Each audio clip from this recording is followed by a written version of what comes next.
আসসালামু আলাইকুম সবাইকে। কেমন আছেন সবাই? বাবার ভালোবাসার কথা বলতে গেলে মনে হয় একটু কমই হয়ে যাবে যে তার ভালোবাসা কীরকম।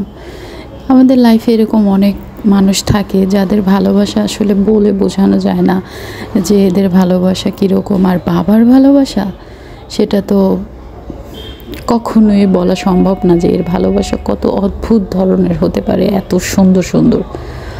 তো যাই হোক, আমি আমার আব্বুর হাতের গাছ লাগানো অনেক বেশি পছন্দ করি, কারণ আমার আব্বুর হাতের গাছ অনেক বেশি মাশাআল্লাহ ভালো হয়।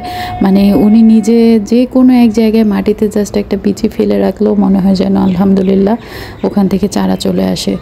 তো আব্বুর হাতের গাছ লাগানো সব সময় আমার ভালো লাগতো। তো আমি যখন চিটাগং চলে আসব তখন দেখতেছি যে আব্বু মরিচ গাছ লাগাচ্ছে, বোম্বাই মরিচ গাছ। তখন আব্বুকে বললাম, আব্বু তুমি আমাকেও একটা লাগিয়ে দাও না, আমি নিয়ে যাব চিটাগং। তো আমি সেই বরিশাল থেকে চিটাগং এই চারাটা নিয়ে আসছি। আর দেখতেই পাচ্ছেন আমার আব্বু কত যত্ন সহকারে গাছটা লাগাচ্ছে। তো গাছ নিয়েও আসছি, কিন্তু কথা হচ্ছে যে আব্বু যে গাছটা বাড়িতে লাগিয়েছে ওটা মাশাআল্লাহ এত বড় হয়েছে আর এত মরিচ এসেছে, মানে না নিজের চোখে না দেখলে বিশ্বাস হবে না। কিন্তু ওই যে আমার হাতে আসলে গাছ মনে হয় অত একটা ভালো হয় না, নয়তো গাছ অত একটা কেয়ার পায় না আমার কাছে। তো আমার গাছটা এখন পর্যন্ত মরিচ আসে নাই, আর আমাদের গাছে মরিচ আসছে এবং অনেক বড় হয়ে গিয়েছে। তো যাই হোক, আব্বুকে অনেক মায়া, অনেক মমতা, অনেক আদর দিয়ে গাছটাকে লাগাচ্ছে। আর আমাকে এখানে সাজেশন দিচ্ছিল কিভাবে রাখলে ভালো হবে, কতটুকু পানি দিতে হবে, কখন সার দিতে হবে, এইসবই বলতেছিল। আসলে বাবাদের ভালোবাসাগুলো একটু অদ্ভুত ধরনেরই হয়, যেটা আমি আমার আব্বুকে দেখে শিখি। কারণ আব্বুর ভালোবাসাটা দিন যত যাচ্ছে তত মনে হয় যেন নতুন নতুন করে দেখতেছি।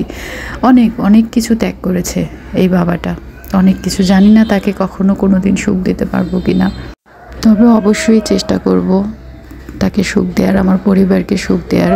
আর আপনারাও আপনার পরিবারের পাশে থাকবেন সব সময়, কারণ তাদের ঋণ কখনোই শোধ হবে না। আমি পৃথিবীর বুকে যতদিন বেঁচে আছি আমি চেষ্টা করেই যাব আমার বাবা মাকে সুখে রাখার, একটু ভালো রাখার। তারা কিসে খুশি সেই জিনিসটা দেখব। কারণ আমার বাবা মার না তেমন একটা চাহিদা নাই, তাদের চাহিদাই হচ্ছে ভালোবাসা। তারা যেখানে ভালোবাসা পায় সেখানে হুমড়ি খেয়ে পড়ে।